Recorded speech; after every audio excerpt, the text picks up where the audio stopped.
welcome back to Unfinished Business Television. This is actually kind of a special episode. It's kind of a holiday special in itself, I guess you could say. I am Jeff Galashaw, host of Unfinished Business Television. And with me, as always, is Andre Joseph of AJ Epics. Don't feed gremlins after midnight. Yes, don't. But this episode, we're actually going to talk about the Guardians of the Galaxy holiday special and the Werewolf by Night Halloween special from a few months back on, I guess this is our Disney Plus show. But first, we're actually going to talk about the Guardians of the Galaxy Volume 3 trailer that was just released this week. This is supposedly the last of the Guardians of the Galaxy movies. It has glimpses of, scenes, Rocket reunited with a character from his past, somehow the return of Gamora, even if it might be in flashback, this actually, I will say, this trailer actually looks a little bit more interesting than Volume 2's trailer, actually. It seems like it means more. It even managed to make a 90s song that I didn't love that much by Space Hog and give it depth throughout this trailer. I am so looking forward to this that I might even watch one of those deep dive YouTube where they try to explain every Easter egg that you might see in it, because I want a deeper understanding. And apparently it introduces us to another villain who is African-American in this world, because there's no Kang the Destroyer to be seen in this trailer, and no crossover with the Eternals, apparently, and at least as far as the trailer goes. Yeah. Again, I'm not the comic book expert, so Andre, as a excited fan of the Marvel Universe and comic books in general, what did you think of this trailer? I like the trailer. It was something that it has the usual Guardians beats with the comedy, and especially Drax playing dodgeball with the alien girl. And I like that stuff without a doubt. There wasn't anything that really was a turnoff. The main villain is the High Evolutionary. I think that's what they call him in the comic books. He was like a mad scientist who wanted to evolve lower end species on Earth. So this may be like a slightly different take on that character. I know the actor worked with James Gunn on Peacemaker. So this is like, I think it's their second collaboration together. We got Warlock, our first appearance of him, played by Will Poulter, who, I'm not crazy about how he looks right now, because it's not comic book accurate, but I'm going to give him a chance. I think he's an interesting choice for that part. Okay. And this one looks like it's going to be the most emotional. It's going to be dark, because there probably will be some deaths. And, this being it's the last of this lineup, it may either be the last Guardians movie period, or the next Guardians movie will be a completely new lineup.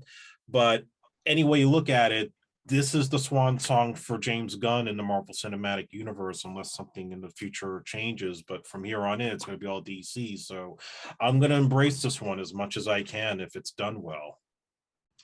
Like I said, I'm excited. I'm more excited for this than, let's say, the next Ant-Man movie. So I'm looking forward to this film.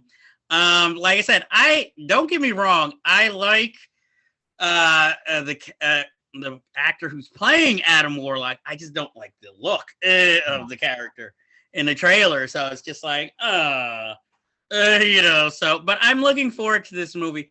It'd be cool if somehow we could put the Watcher in a cameo in this, or even Galactus somehow. But I doubt that's gonna happen. But stranger things have happened. Hey, it's his last Marvel movie. Go for broke, And, so I'm looking forward to that film. But right after this, I watched the Guardians of the Galaxy holiday special. With again directed by James Gunn, written and directed by James Gunn, and it is exactly what it set out to be, a holiday special. Because it feels like a one-off, like comic book, like when you were a kid and the artists and writers had the summer off, so they created an annual. And sometimes the stories would be deep and have repercussions, but a lot of the times it was more of a side story, overblown side story that was just like, okay, keep you entertained during the summer, but nothing really happens in it. And that's what this felt like, because while you have most of the characters appear, it focuses on Drax and Mantis, whereas like Peter is more in the background but doesn't have much to say. Vin Diesel gets the movie off from The Voice. Ryan, I was gonna say Ryan Reynolds. So used to talking about him. Bradley Cooper has maybe 1 or 2 lines as Rocket. I would love to see more Nebula, my favorite out of the cast of characters. Even they managed to bring back Michael Rooker in an animated flashback. So the gang's all here. Notice they didn't do that with a certain character, Gamora. And Kevin Bacon as himself. And they kind of jip you because they said, oh, Kyra Sedgwick's going to be in it. Yeah, voice only. I knew that going in. Oh, I was hoping to see a full-bodied Kyra Sedgwick. I kind of like her. No pun intended. Yeah. So I'm like, Kevin Bacon, I mean, there was nothing wrong with his performance, I'm like, I like Kevin Bacon, but Kevin Bacon gets by a lot of times on playing Kevin Bacon in other films, So it's just like, really? We couldn't find any other 80s actor to kind of make fun of himself who's not David Hasselhoff, I mean, Kevin Bacon still looks good, but you can start seeing the age on him now more. Isn't 6? Yeah. You think that was his house? No.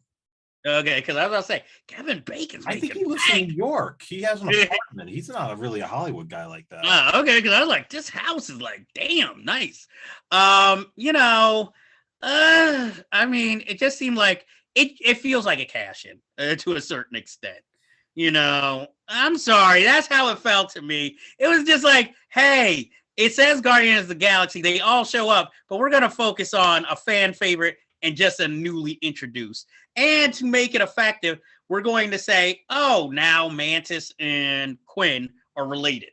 So it's sort of like, oh, like the Empire Strikes Back revelation. But it doesn't hit as hard here. But like I said, I liked it. It's fine. It's something obviously more for kids, than like any adults like, oh no. The stuff with them on Hollywood Boulevard was cutesy but stupid, And okay, this goes back to the trailer. Bullets tickle Drax, but somebody throws a rock at him in the trailer of Part 3 and it hurts. So it's like, this isn't like making any sense. But again, it's a nitpick.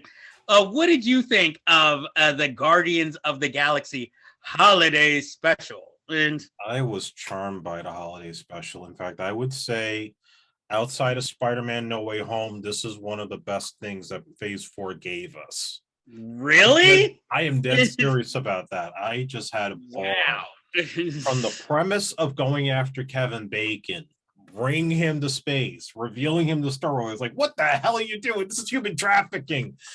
I just, it was simple. It was fun. I love the animation cutscenes with Michael Rooker because it was a throwback to the Star Wars holiday special with the animated segments, the same style of animation that they did. And you had that rock band that's friends with James Gunn doing the music. And then at the end, Kevin Bacon performing like without the other Bacon brother. But still. Yeah, I was like, his brother was pissed. Like, you couldn't get 2 for 1? Yeah. You can only take one guy to space. It wasn't going to be non-famous Bacon. You could have did it by phone. You could have done it by phone too. That's true. If there's reception out there in nowhere land or where there's. Hey, Kyra Sedgwick got through. So yeah, interesting. Michael Bacon could get through. If Mariel Hemingway could survive space in Superman 4, you could do anything in space. Hey, they could have had a subtle dig. Michael couldn't make it because he was using Samsung. Oh! No, but this was fantastic, and it was tight. It wasn't over long. It hit all the right notes and just fun. And that's what I think Phase 4 has been missing, because it's been all dark and depressing and passing the torch. And you needed to lighten things up. And the way Wakanda Forever was, you needed to have something to kind of end this phase on a lighter note. Well, look, I recommend it, for people. I just felt, it just felt a little too corporate, like the corporate company party, like, hey, let's lighten things up. We're going to give you this. We're not going to give you the good pizza, but we're going to give you the good enough pizza. I feel like She-Hulk was corporate. This was a labor of love. I can see what you're saying about She-Hulk, but at least it felt goofy. This just too goofy. You were talking She-Hulk felt too goofy, but this didn't. She-Hulk needs a different showrunner for next season, if there is one. I think you could keep the showrunner. No. No, I say keep the showrunner. No. Get different writers who are more experienced in that type of at least a legal show. Change the showrunner. I don't say change the showrunner. Get David E. Kelly to do it. No, it already copies Ally McBeal enough. That's what it just should do. It's basically Alec McBeal, only she's a genetically enhanced. Get Dick Wolf to do it. No, then Ice-T would somehow have to be on every episode for no reason. He'd be like, what? He would be their investigator. Like, what happened this week? What do you need me to investigate? Waters at the cameo, be like the boss of the firm. And for some odd reason, Judith Light comes in as a judge. Wouldn't be surprised. I'm like, well, if you get Dick Wolf, maybe he can find Malik Yoba. Just be like, hey, we finally got you at work after all these years. Don't strike on me. Or Michael DiLorenzo. I'm sure he's free. He needs a job. Yeah. But my question, if Dick Wolf did, will Michael DiLorenzo be like normal, or would he like be under like tons of makeup as a creature? Ooh, good question. He could probably do either one. Hey, as long as the check is right and it comes every week, or the Lost LaPaglia brother who saw New York Undercover. But anyway, we move on from Guardians of the Galaxy to the Halloween special, Werewolf by Night. That was actually directed by Michael Giacchino, who is actually usually a movie scorer, for most films. But I guess this spoke to him because he didn't write it. But Werewolf by Night is a bunch of, I guess you could call them all hunters in their own way, who are gathered at the killing of one of their higher ups to go find a creature that they suspect is a werewolf and basically eliminate them, and they will get a special prize. But there are double crosses and traps throughout this film, and it stars Gael Garcia Bernal, Laura Donnelly, Harriet Sampson Harris, who some of you might remember from Licorice Pizza, one of the best scenes, and Kick R. Thatcher. It only runs about 45 minutes long. It's in black and white. It's okay for what it is. It doesn't exactly feel like a cash in, but then if you pay attention to the credits, since it's Marvel, it feels like this was just a showcase so that we could put Man-Thing, Marvel character, in something and build a story around it that would make sense, which I have to give it to him as inventive, because there's never going to be a writer who's like, I got a Man-Thing movie for us. And it offers that general surprise because, again, by the title, you're expecting a werewolf, and instead, you're getting Man-Thing. So I enjoyed that aspect of it. Other than that, I mean, it's okay. I don't think it was anything special. It fit the Halloween theme. And I guess I'd recommend it, but I wasn't blown away. Like, this wasn't the best 45 minutes of television I've seen all year. But it was entertaining enough. And what did you think of Werewolf by Night? I should mention before I get on my review that Kirk Thatcher was the street punk in Star Trek 4: The Voyage Home, the one with the radio who gets the Vulcan pinch by Spock. So this Oh, is okay. him as an older man. Oh, jeez. Uh yeah, I mean, I gotta say I liked it. I wouldn't say that I thought it was the best thing Marvel did, but in terms of again doing the specials rather than having to do it as a full-blown 8 or 12 episode story, this was good for what it was. It was contained. You had kind of a throwback to the classic Universal monsters. Michael Hmm. Giacchino, who, by the way, actually was studying to be a director before he became a composer. So this was like Wow. really his coming out in terms of now having that success to transition into filmmaking and to still do composing too. I thought he did a wonderful job, and Garcia, he did pretty good. I like Man Thing in here, even though I thought they went a little too cute with him. They kind of gave him kind of a Groot type of feel. I like the inclusion of him in this case. I would say maybe if you're a Marvel fan, the only real disappointment is that people probably expected Blade or Moon Knight to show up and they didn't. Maybe these characters are being set up to appear at some point since you got the supernatural angle going on with Doctor Strange and so forth. So maybe down the line, Secret Wars, Kang Dynasty, or just some other side project, they'll probably all come together. But this was good. This was like, something that was different, but not too far different that it was going to turn you off. And as a Halloween special, I thought it was worthwhile. So yeah, I recommend it. Okay. Well, like I said, this is a holiday special, so it's not like we have much more to say. So that ends this business for this episode. But as you know, there is always much more business to be handled. But I will ask you this: in the holiday version, have you seen Better Watch Out? If not, why not? Because it's fucking awesome.